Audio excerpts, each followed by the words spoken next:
দুদিন ধৰি সন্ধানহীন কামৰূপৰ নাহিৰাৰ এজন যুৱক দেৱজিৎ শৰ্মা নামৰ যুৱকজনে তেজপুৰ HP পেট্ৰল পাম্পৰ কৰ্মচাৰী হিচাপে আছিল। বুধবাৰে নিশাৰ পৰা সন্ধান নাই এই দেৱজিৎ শৰ্মাৰ।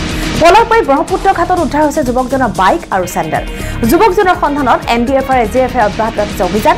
লক্ষণীয়ভাৱে অন্তিমবাৰৰ বাবে হাজোত মোবাইল ফোনৰ অৱস্থান ধৰা পৰাৰ পিছত বন্ধ হৈ আছে যুৱকজনৰ ফোন। ইয়াকে লৈ চিন্তিত হৈ পৰিছে পৰিয়াল। যুৱকজনৰ পৰিয়ালত আছে 8মহীয়া গৰ্ভৱতী পত্নী আৰু মাতৃ। আমি পুনৰবাৰ জনাইছো যে দুদিন ধৰি সন্ধানহীন কামৰূপৰ নাহিৰা এজন যুৱক দেৱজিৎ শৰ্মা নামৰ যুৱকজনে তেজপুৰ HP পেট্ৰল পাম্পৰ কৰ্মচাৰী হিচাপে আছিল। বুধবাৰে নিশাৰ পৰা সন্ধান নাই দেৱজিৎ শৰ্মাৰ। পলাশবাৰী ব্ৰহ্মপুত্ৰৰ ঘাটত উদ্ধাৰ হৈছে যুৱকজনৰ বাইক আৰু চেণ্ডেল। আৰু যুৱকজনৰ সন্ধানত এতিয়া NDF আৰু SDF অব্যাহত ৰাখিছে অভিযান। আৰু লক্ষণীয়ভাৱে অন্তিমবাৰৰ বাবে হাজোত মোবাইল ফোনৰ অৱস্থান ধৰা পৰাৰ পিছতে এতিয়া বন্ধ হৈ আছে যুৱকজনৰ ফোন। স্বাভাৱিকতে এতিয়া চিন্তিত হৈ পৰিছে পৰিয়াল। আৰু যুৱকজনৰ পৰিয়ালত আছে তেওঁৰ 8মহীয়া গৰ্ভৱতী পত্নী আৰু মাতৃ। স্বাভাৱিকতে এতিয়া উদ্বিগ্ন হৈ পৰিছে পৰিয়ালৰ লোক।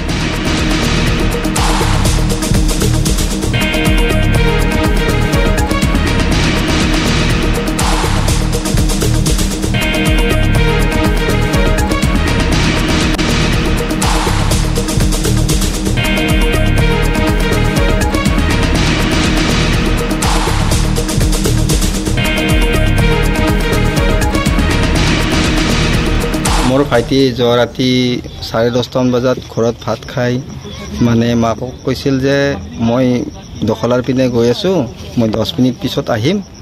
তাৰপিছত ভাইটি 10 মিনিট পাছত নাহাৰ কাৰণে মাকে ফোন কৰিলে, বোলো ফোনটো ৰিং কৰিছে কিন্তু কোনো উত্তৰ নাই। তাৰপিছত 10 মিনিট পাছত আৰু 10 মিনিট পিছত এনেকৈ ফোন কৰোঁতে ৰিং কৰি থাকে, ফোন ৰিচিভ নকৰে। তাৰপিছত মানে কোনো উত্তৰ নাই, এতিয়ালৈকে কোনো উত্তৰ নাই। আমি বিচাৰি আছোঁ, নদীতো বিচাৰে, NDF আহিছে আৰু লোকেল থানাৰ লোকেল পুলিচো আহিছে, কোনো একো কৰিব পৰা নাই। তাৰপিছত মানে এতিয়ালৈকে কোনো সন্ধানেই নাই। ল'ৰাজনৰ নাম দেৱজিৎ শৰ্মা। ঘৰত কোন কোন আছে?